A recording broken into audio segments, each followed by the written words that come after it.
Muitas são as tempestades da vida. Como é que se faz para vencer uma tempestade? Hoje é dia 28 de janeiro e eu faço a memória de Santo Tomás de Aquino. Santo Tomás de Aquino foi um grande homem, um grande santo na vida da igreja. O evangelho de hoje é Marcos capítulo 4, versículos 35 a 41. Quem é este que até o vento e o mar obedece? Marcos 4, 41. Quem é que não tem problemas na vida? Qual é a vida que não tem sofrimento, crise, desencontros, vendavais? Pois é, todo mundo tem a sua tempestade. Aliás, várias tempestades, muitas. As coisas vão andando bem, tudo em ordem, e de repente vem uma avalanche, um problema, uma turbulência, e parece que as coisas se embaraçam. Na história dos discípulos de Jesus, eles estão na barca em pleno mar da Galileia.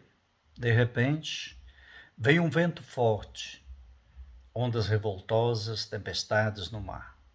E o pessoal ficou com muito medo, porque o barco estava para afundando.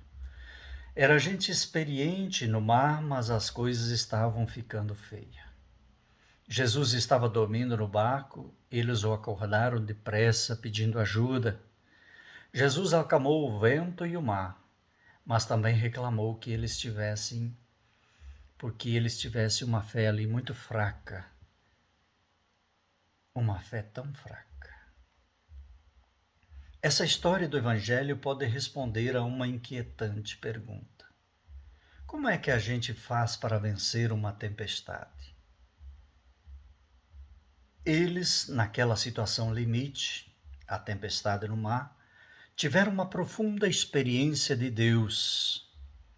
Viram de perto as suas atuações salvadoras, admiraram-se com aquele homem a quem o vento e o mar obedecem.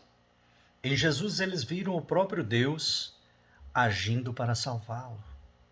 Como é que se faz para vencer a tempestade? A história dos discípulos dá uma resposta em 3 tempos. Vamos ao primeiro. Tenha Jesus no seu barco. Tenha Jesus no seu barco.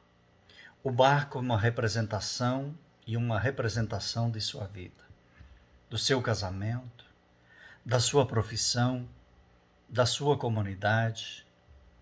Aliás, no Evangelho a barca de Pedro é a própria igreja, singrando os mares do mundo.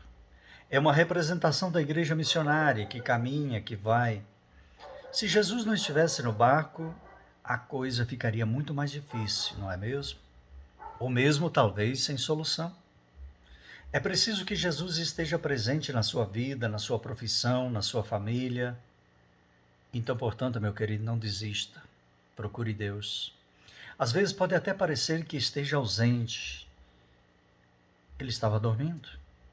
Então tenha Jesus no seu barco. Vamos para a segunda pista do tempo de hoje. Os discípulos acordaram Jesus e pediram que o salvasse. Recorra ao Senhor pela oração. Deus já sabe que precisamos, mas precisamos insistir, pedir, bater. Você já viu aquele ditado? Água bate em pedra dura, tanto bate até que fura.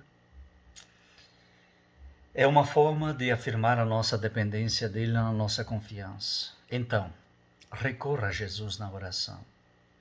Pede quem precisa e confia. É claro que a oração não é só na hora da necessidade, mas também nela. Na tempestade, recorra a Jesus e reze. A terceira pista nos dá um significado um pouquinho mais longe. Mantenha uma atitude de fé e de confiança em Deus. Como é que vai a sua fé? Como é que vai a sua confiança? Jesus olhou para os discípulos pelo desespero que demonstraram e tinha uma fé ainda mais fraca. Especialmente nessas horas é preciso ter uma atitude de fé e principalmente confiança em Deus. A fé nos dá serenidade nas horas difíceis, tranquilidade para enfrentar os problemas sem desespero. Então você já sabe, 3 atitudes importantes.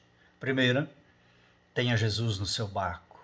Segunda, recorra ao Senhor pela oração. Terceira, mantenha uma atitude de fé e de confiança em Deus, por mais difícil que seja as atitudes que você tenha que tomar. Talvez seja isso que nessa cena ele aparece dormindo na proa do barco. Os discípulos precisam de mais fé para não deixar o medo desorientar e levar ao desespero. Você está desesperado? Então vamos rezar? Vamos pedir ao Senhor. Quem é este que até o vento e o mar obedece? Fique com Deus. Um excelente sábado para você. E a bênção de Deus, em nome do Pai, do Filho e do Espírito Santo. Amém.